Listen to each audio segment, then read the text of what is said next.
Hi, I'm Gigi Swanson. I'm heading backstage to talk to Carlton, Moody, and Walter Egan from Burrito Deluxe. Why don't you come join me in the conversation? I guess maybe I'll try to do that dobro part. Okay, 1, 2, 3. 1, 2, 3, 2, 2.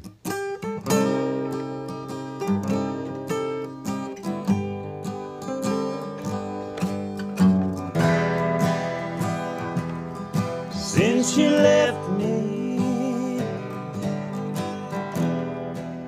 you're doing all right. Out every evening, late every night.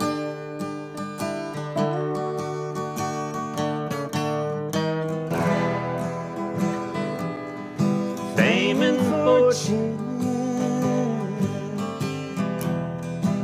still you're feeling bad.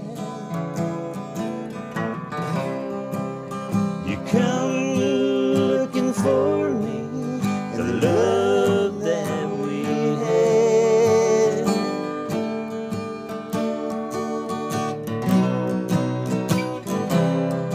But I'm fine with my new life. The new friends I find. I don't need your preaching. I'm alright on the wrong side of town.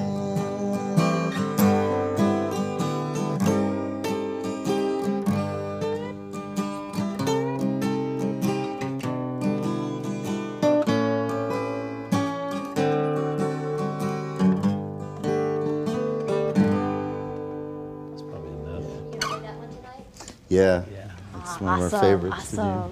to do. Yeah, looking forward to tonight. I think it's so cool that you're doing this live concert footage as part of the CD and everything. And Yeah, well, it's exciting. I think the record is such a good record, but when the band plays live, there's just something special that happens between all of us on stage. Don't you think so? Yeah, I think so. You know, we have such great musicians in this band. It's just a Well, it's the tradition of this band, isn't it? It is a tradition of the band to just have different musicians coming in and out, and we've been fortunate enough to play with so many great guys, and tonight's no exception. I mean, like Richard Bell. And Oh yeah, Garth Richard Bell, and- Sneaky Pete Kleino, Garth Hudson's been in the band, man. Just Stick Davis. Al Perkins. Keep on going, right? Yeah. Well, Garth, it was great. The first time I saw Burrito Deluxe was, I think it was the Americana conference week, and I saw you guys play at the Mercy Lounge, and to see Sneaky and Garth up there together, and you, Well, thank you. of course. Actually, and that's the first time that I've actually met you, Walter, was during that same time period, and I saw you out there, and I said, I know that guy.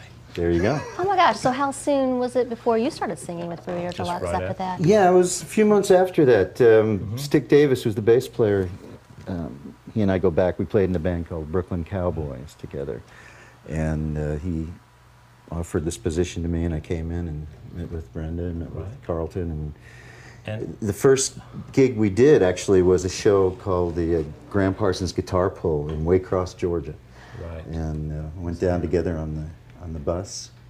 And we sang a lot of Flying Burrito Brothers songs. Oh, wow. indeed. I would Yeah. love to pick your brains Well, about you know, that. that's the thing about it is the first two albums, the Georgia Peach and as well as the Whole Enchilada, I basically was the main lead singer, and I didn't have a whole lot of backup singing. But you know, once Walter got involved, it's like we do a lot of duets, and it's just a lot more energy. And so, you know, Walter is just a great guy to work with. Love it. You know, it's interesting. You sort of had these separate paths, and yet you've converged later on in your careers, but you both had links to Graham Parsons back in Well, you know, the day. Graham was very important to me even before I met him. I was a big fan of the Byrds, and the Byrds did an album called Sweetheart of the Rodeo back in the late 60s. Right. And this was the first time that a rock band had played country music seriously. You know, I mean, the Beatles always had Ringo singing kind of a funny country song, and it was always kind kind of the Just a little cartoon on the tongue-in-cheek, album yeah. or something. But this was like real stuff that could touch you. And Right.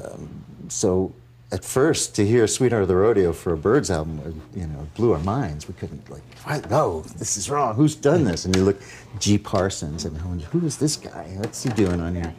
So, you know, eventually I was on the radio at that time at Georgetown University, and I used to play as much obscure music as possible. And so I had to look up Graham Parsons. Who is this guy, and what's he doing? And eventually became quite a fan of his. And then when he left the Byrds, he formed Flying Burrito Brothers with Chris Hillman, and then, you know, Sneaky Pete was the original member of that band, and he was pedal steel, so much a part of that sound that Well, cranked up. I think what raunchy Sneaky brought to fuzz. that band was another harmony voice, but playing an instrument. You know, Yeah. he really had that knack to know exactly what to play at the right time, and it was really so wacky at the time. It when you was. look at It was. but It sounded like fuzz guitar, and then all of a sudden it sounded like a pedal steel, and it was like, well, And what even is this? What the heck? is Even this? Jimi Hendrix has said that, you know, he learned a lot of his Yeah. licks from just listening to Sneaky Pete.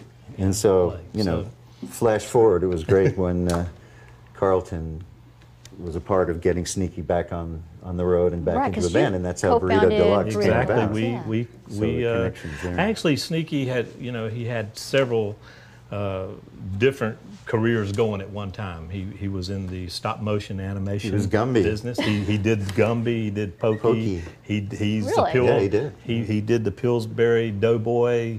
He created all this with the claymation and actually filmed it. And so he was in between jobs near the end of the 90s, and he hadn't been playing a lot of music. And Tommy Spurlock and myself got together one night. We were here in Nashville, and we said, we were in Nashville, and said, you know, it would be great. The young people of this generation need to listen to this kind of music. Yeah. And so we formed Burrito Deluxe. That was Sneaky's idea to name it after second an album. old Flying Burritos album, the Yeah. second album, right? Yeah, because Graham was on that album too. Exactly. Right, that and, was the last and Graham it just album it was just the- kind of blossomed from there, and we just had it wasn't a tribute album, the first album, but it was in a way a tribute album, you know, because we were paying respect to what they did back in the late 60s. Well, that's the thing. I mean, you really can't say the word burrito without having some acknowledgement of Graham Parsons and Chris Hillman when they started the band, even though they stole the name from a friend of Right, I theirs. heard So I that. didn't even come up with Was the it an East name. Coast band, wasn't But, it? yeah, it was a. But But I'm legend. telling you, but we're still carrying on, and we love doing what we're doing.